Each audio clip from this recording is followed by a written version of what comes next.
everyone to 1981 Broadway.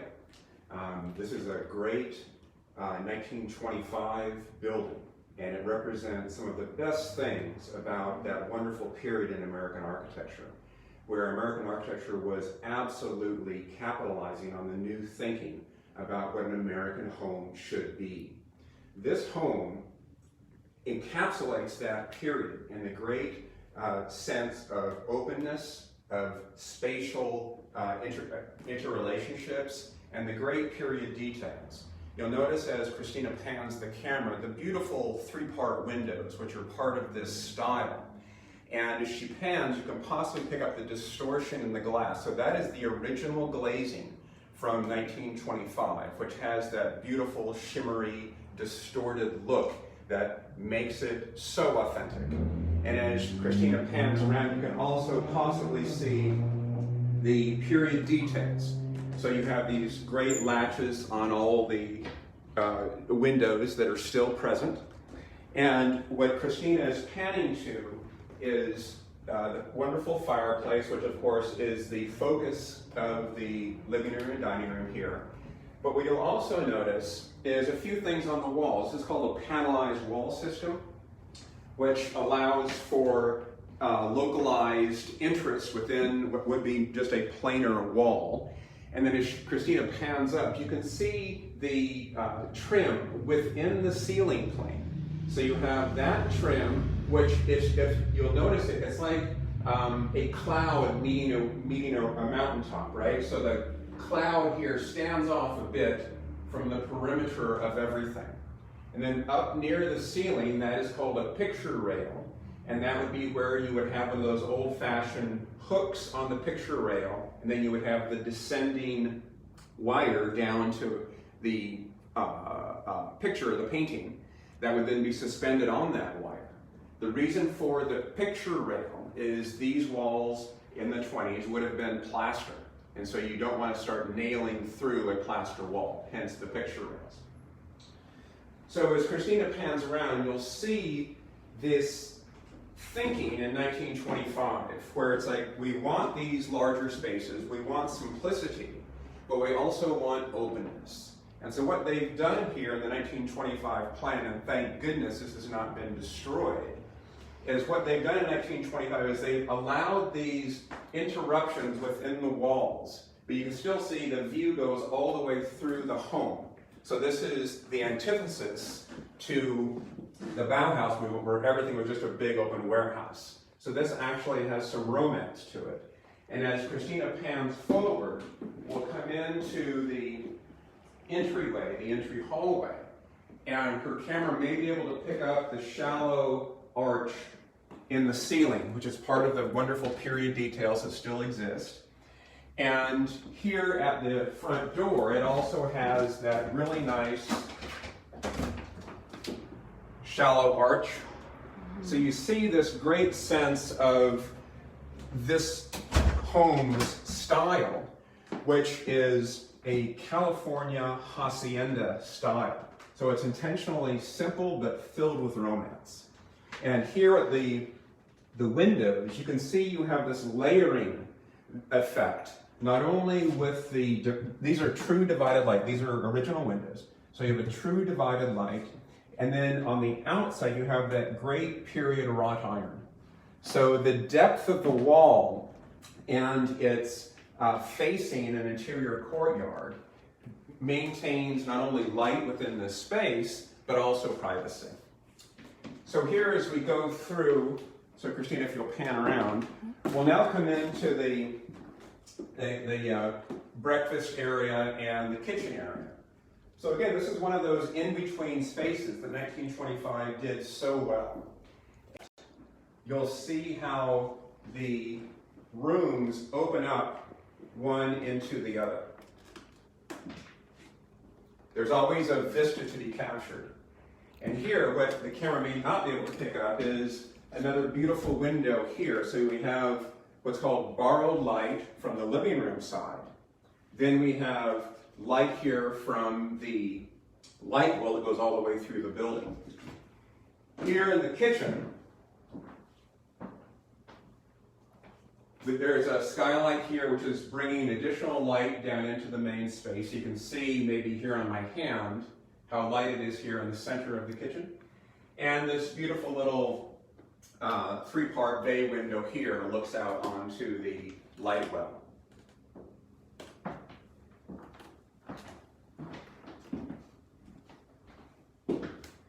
So Christina, if you'll pan around, and you can see in this period especially, wherever one's eye goes, there is something there that rewards you for the journey.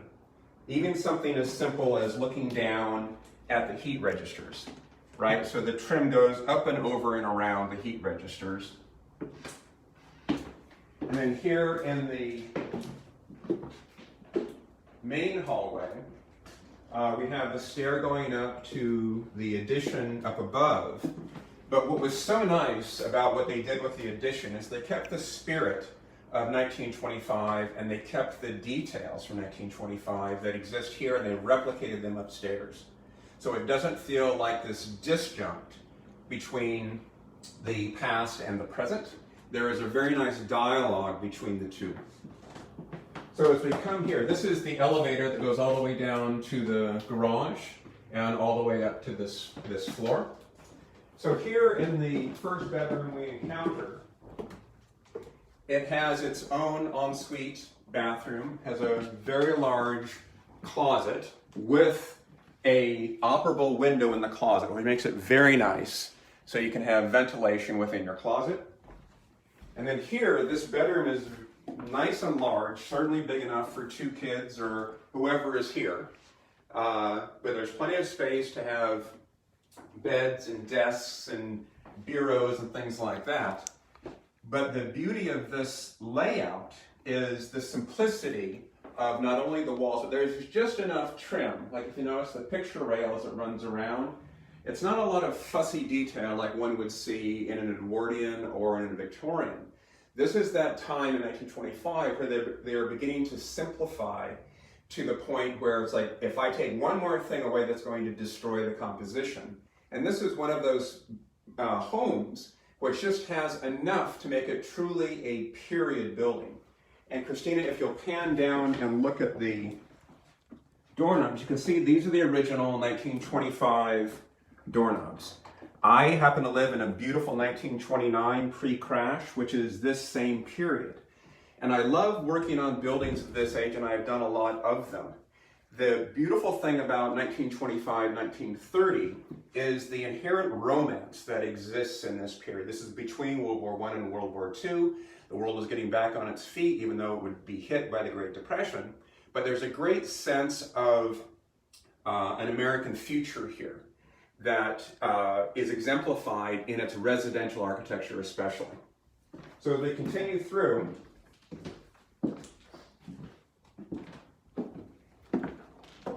we'll come to the main bedroom, and this has its ensuite here with a full whirlpool tub, shower, separate toilet area, and vanity area. And then as we walk down the passageway, on this side here are a series of closets, and then this one here is a walk-in closet. So there's plenty of storage. And then this bedroom, being on the rear of the home, is nice and quiet. And because of the location of the windows, it's actually nice. It has good access to light and air, but it isn't overly bright even right now. This is the additional door down onto a secondary means of egress, which is always nice to have. And this one actually has a cat door or a dog door in it. So you can see here in this room, it's doing the same simple things with the picture rail, which is just down 2 inches from the ceiling, which allows for that nice bit of what's called articulation between the ceiling and the wall. And then the nice baseboard, not overdone, just a 6-inch high baseboard, and that's enough for this style.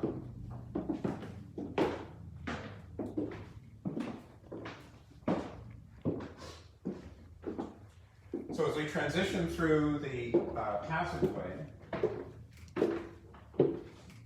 we'll go to where the elevators, here it comes up into the entry hall. And then here is the new stair going up to the upper floor. So let's go up.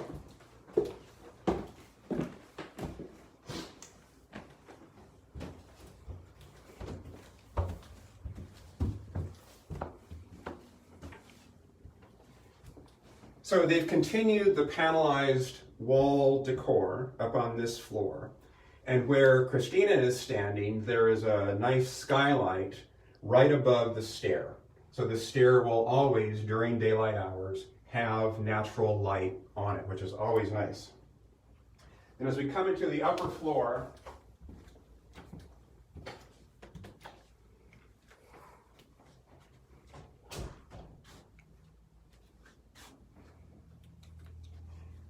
whether this is a family room or whatever its use is, maybe a guest suite for one's family here in COVID times, we have the same wonderful three-part windows, and the hallmark of the period is the true divided lights on the upper sash and no divided lights on the lower sash. So this is a hallmark of true mid-1920s American architecture. This door here goes out onto the secondary means of egress all the way down. And the wonderful thing about this addition and the home in general is it has an automatic fire sprinkler system. And Christina can maybe pan up. You can see the heads here. The ones down below are called covered heads, so you don't even, they don't poke out of the ceiling like these do. But this is just an ancillary space, so that's okay in this use. But you can see here, as Christina pans around, they kept the same idea of the period details. So even though this is 2007, Christina, 2009? Yeah, 2007. They kept the idea of the picture rail, and they kept it 2 inches below the ceiling. And you can see they have the same, they match the base from downstairs, the baseboard. So the home feels as though it's been thought through, right? This isn't some thing that ignores the home that it is a part of. So as we go through here, in this guest suite slash family, it has its ensuite bathroom with a washer dryer.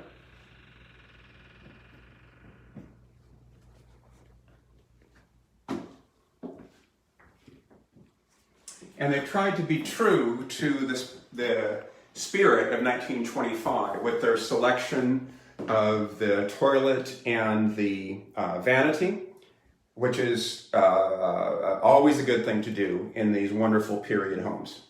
The floor with the hex tile is also a very nice nod to that past, as is this tile wainscoting.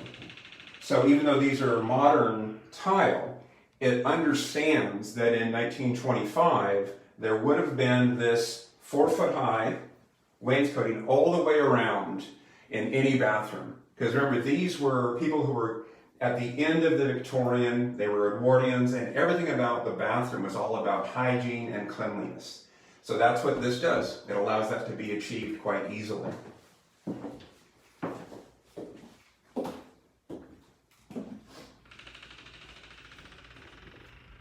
And this bedroom is a wonderful surprise up here at the upper level where it's filled with light, has this, again, great sense of period detail, as you can see here at the windows. And again, remember, this is 2007, and they kept the great detailing here with the jamb in the head, and especially here at the sill, where a lot of people forget that the sill is so important on a window. And if you're going to achieve this sense of period detail, you need to understand why you need a separate sill from your jamb and your head. And they did it right here. And they kept, if you'll notice, the 3-part division, just like the living room down below. So this was done with great reverence for the past without being a cartoon of the past. It doesn't fall into the excesses of postmodernism, but it certainly is an homage and a loving Valentine to 1925. And here, these are double pane windows, but they still did the true divided light.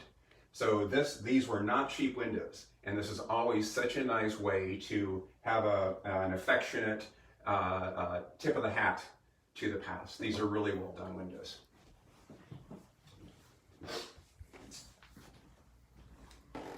And if Christina's camera can pick it up, you can still see they kept the same sense of the period details here with the great knobs.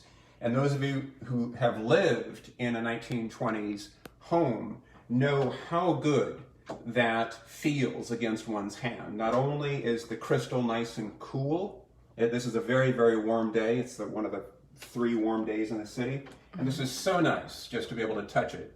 And the octagonal crystal knob is always a nice touchstone as you walk through something. I recommend to all my clients, spend your money on the things you touch and the things you operate.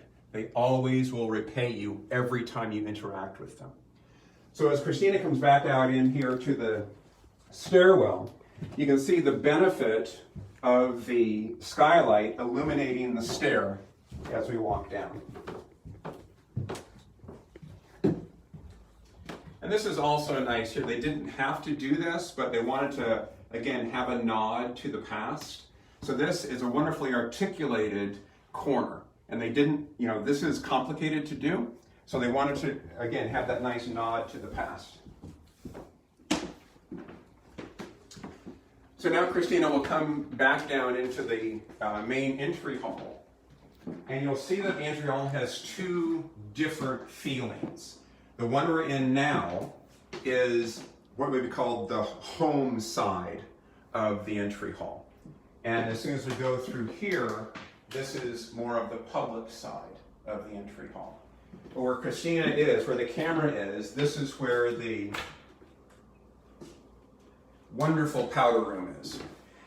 And the previous owner, again, talking about a Valentine to the past, is the period painting and the chandeliers really heighten that sense of romance. The asymmetrical sconces are a nod to the Rococo period, as are all the irregularly shaped but panelized wall decorations.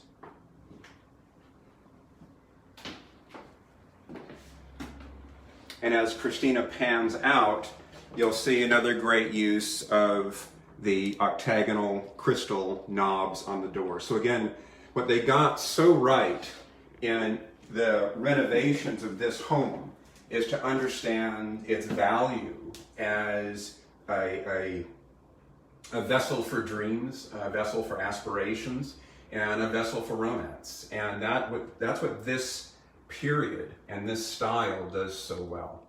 So as Christina comes back out into the public side of the hallway, I'll have her go and pan to the inside of the front door.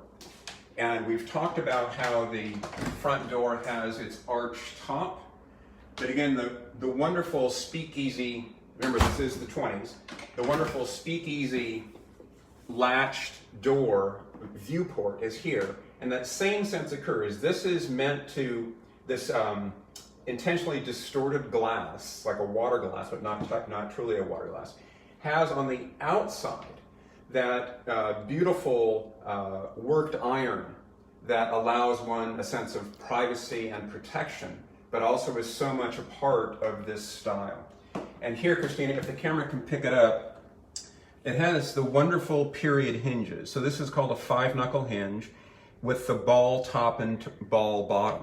Remember, this period and this style especially doesn't have a lot of gewgaws, but what it does do is it makes a virtue out of its simplicity. And especially the hinges and the knobs are the jewelry, the ornamentation of this style is the things that allow things to operate. That's why in this style, when you look around, you'll see, and what comes to one's attention is the hinges with their ball tops, the beautiful knobs, and the calming simplicity of the style without it being boring. So where Christina is right now, you can possibly see the arched ceiling here, representing the kind of basilica feeling of a hallway in a masonry building, which is a nod to the past. But again, as Christina pans around, you can see these wonderful windows here that are out onto the courtyard, which allow this wonderful sense of protection and privacy through a very deep window onto the side.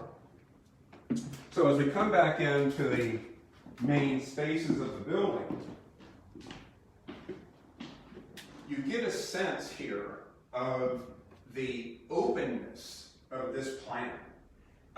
This room is rather large, so let's do it quick here.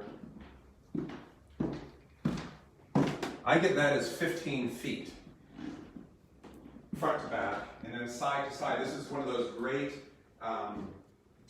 wide San Francisco lots. So I know that Christina's camera may not be able to pick up all the detail because I'm against very bright windows. So maybe Christina, come in here where and you can pan around like that from where I was standing. Be able to see the wonderful openness of the plan, but at the same time, and very importantly, allowing for articulated spaces. So we have this very wide room, deep room, a lot of nice, again, 3-part windows, but then we have this wall that separates the entry hall from the breakfast area from the kitchen. So you get the best of both worlds. You get the inherent spatial divisions of the late Edwardian period, and you also get the sense of completeness within a room, where spaces don't bleed into one another, as is the case often in the worst of modern architecture. So here the spaces are controlled, they're simple. This has a great sense of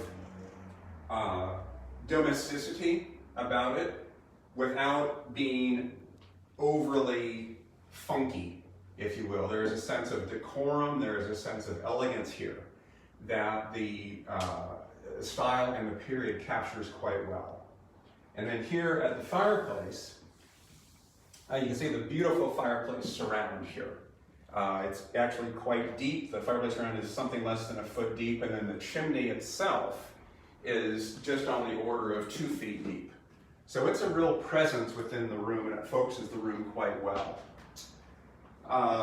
The side to side of the space, you have windows that actually look out east. So that's quite nice, and those are actually on the property line. There's no way you could get that done today. But that's one of the values of the older period, is they just did things. But where Christina's camera is pointing is that's sunrise in summer, is my guess. And then as Christina pans here to the north, you get a sense of the beautiful buildings that are here on Broadway.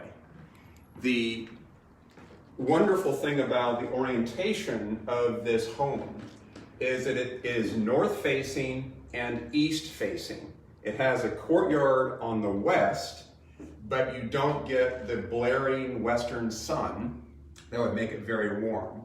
But because it's always north-facing here in the main suite of rooms, you always have beautiful, what's called bounce light within this space.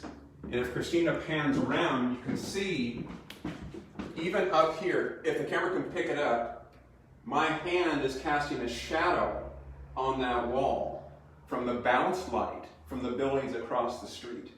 So the buildings across the street are getting the main brunt of this very, very, very warm day.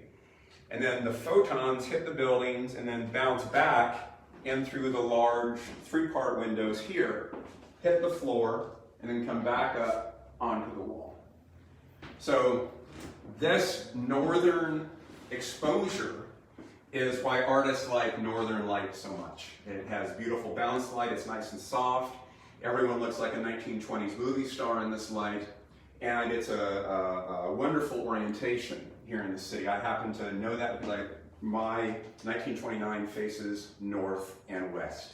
So great orientations to have here in San Francisco. You can see here in Christina's panning that there is plenty of room in this space, in these rooms.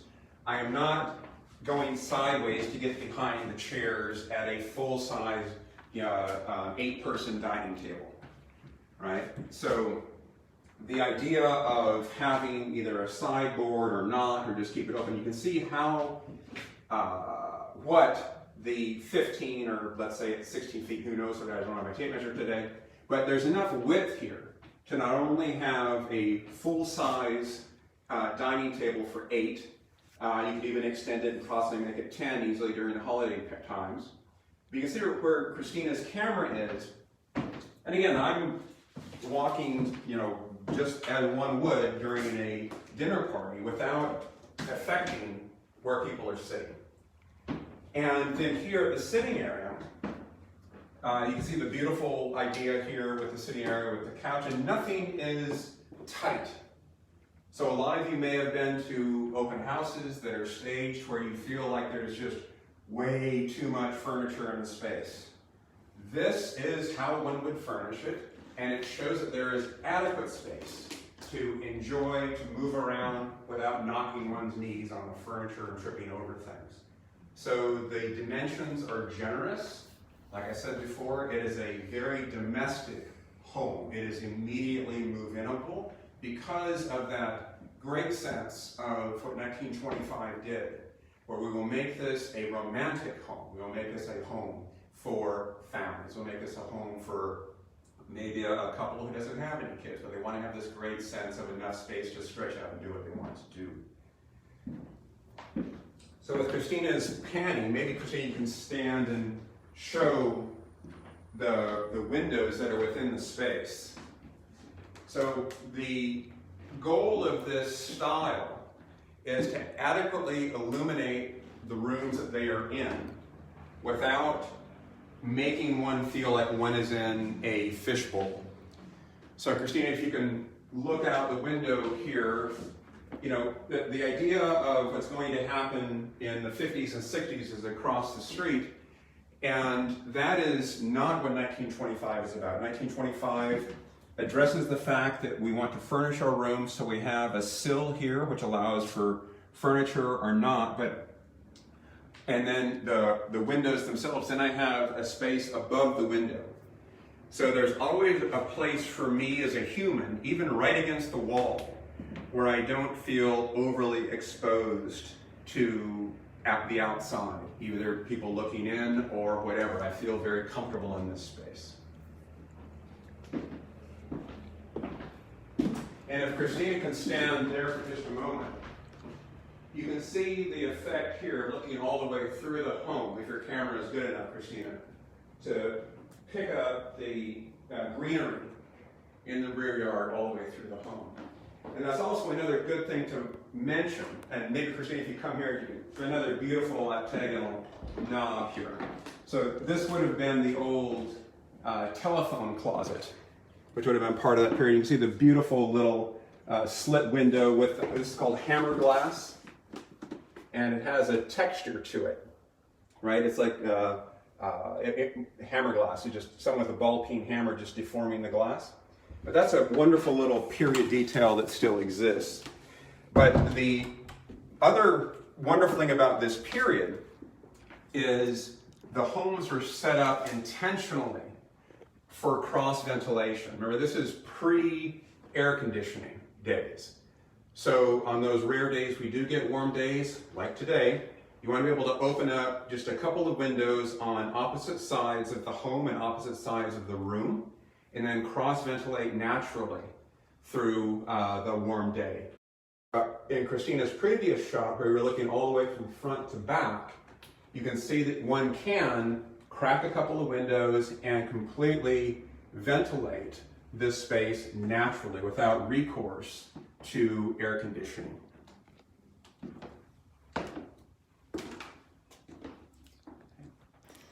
So thank you for touring 1925 with me. Christina, thank you for asking me to gas on about a beautiful period in American architecture. This is, like I said, one of my favorite periods to work on when I am a practicing architect.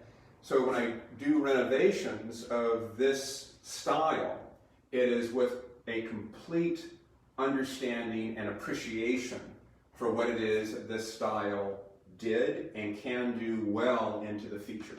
And if one can have a dialogue across time, that's the best possible thing. And what they did here in the renovations is to complete that thought in their own way and have this beautiful doff of the cap, a Valentine to 1925. Thank you very much for your attention. Thank you so much, James.